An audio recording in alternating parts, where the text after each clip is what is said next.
Welcome back, sis. You made it to day 3, and that is something to truly celebrate. You're here, you're showing up for yourself, and that says a lot about who you are. And this is where change begins. Today, we're talking about a really important topic that is going to make a big shift for you. It's about renewing your mind. Now, this is usually the point where a lot of women realize that it's not just about the food or about the exercise. Weight loss is more about here. What's on your mind? What's controlling your thoughts? What thoughts are leading you to eat? Know that before you ever reach for food, you've already made up your mind and already believed something about yourself. There was a whole conversation that happened in your mind that you weren't even aware of. So here's the thing though, the same mind that created the problem of excess weight or overeating or binge eating can't fix the problem. But the good news is that you can change your mind. You can change the way that you think. And when your thinking changes, everything else starts to shift. So I hope you're getting excited about that. Now, let's be real. You have probably believed some things that just aren't true. You've believed some lies that you've adopted, maybe things like, I'm always going to struggle. It's not that important losing weight. I don't have self-control. I failed too many times. So what's the use? These are lies. These are lies from the pit of hell. But when you've rehearsed them for so long, they can actually start to sound like fact or sound like truth. You don't even realize right now how they're holding you back. I want you to know that you are not what you think. You are what you believe. And it's God's word that changes those limiting beliefs and those lies until they line up with His truth. Inside Weight Loss God's Way, this is one of my favorite shifts to watch for. It's where the women just eyes really light up as they start to pause and realize, hey, wait a minute. I don't have to own that thought. That's not God's thoughts. Those aren't God's thoughts for me. That's shame talking. And right there, that's the moment it changes, where you stop reacting to the emotions and you start responding to the truth, where your thinking starts to line up with God's word. This is also where our devotionals like Mindful, that's Renewed Mind, or Spirit-Filled Sugar-Free, or even our Healthy Eating God's Way devotionals really come alive, because the intent is to change the way that you think and change the lies that have been running the show for so many years and have led you to react. You're going to start to see things through a spiritual lens and invite God in right in the moment where you're about to go in on that chocolate, or where you're about to eat something that you know you truly don't want to, or where you're about to break your boundaries and spend the evening watching Netflix, right? One prayer at a time, though. One daily small change at a time.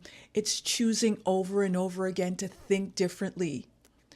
What you eat, what you crave, what you believe can all be changed. So when you start feeding your mind with truth, with peace, with God's word, that's what you will start craving. Now, I want you to know that this part does take patience. It doesn't happen overnight. You won't think new thoughts tomorrow just like that, right? And again, like we've talked about before, TV makes it wants us to believe that change happens right away.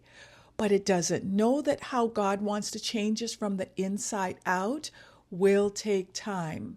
Renewing your mind is slow, but it's sacred work. It's holy work. God is literally renewing your mind. So next year, you don't have to be back in this point again, saying, if only I had started last year. Sister, it does not happen fast. Stop believing that lie.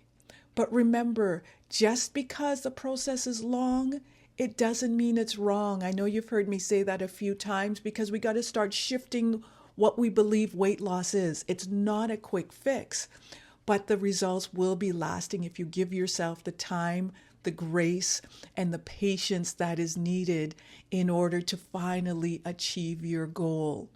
Your assignment is to obey the small things God is telling you to do. So lean in, take a deep breath, know that you got this. Today's exercise is you are going to identify one lie, one limiting belief, one of those thoughts that just grab you and just run roughshod in your mind and just take you out of the game. Today you're going to identify, what is that thought? Is it, I can't do it? Is it, it doesn't matter anyways? Is it, I'm always going to struggle? What is that lie? Then ask yourself, what is the truth about this? What does God's word say about this? So write the lie, and then beside it, write out the truth. For example, if the lie is, I'm never going to change, or I've been here before, the truth is, with God, all things are possible, right? If you say, you know what, I failed before, God's mercies are new every day. All right, so there's a couple examples to practice. And remember, this is about practice. It's not perfection, it's practice. So every time you notice the thought, you're going to replace it with the truth of God's word. And that's how you are victorious. One thought at a time, one habit at a time. All right. So tomorrow we're stepping into stage 4. You're more than halfway through. You're going to learn to practice new habits. This is where we're going to talk about the small, steady things that you need to do in order to change. Now, this is where we want to start. We want to start with overhauling the meal plan or getting the workout plan. But that doesn't come until the other steps that we've been talking about. So get ready tomorrow. You are going to choose a habit that you're going to commit to change. But in the meantime, start changing the way you think. You got this, sister. Just keep on showing up for yourself and know that change is happening on the inside, and you're going to see the manifestation on the outside too. God bless you.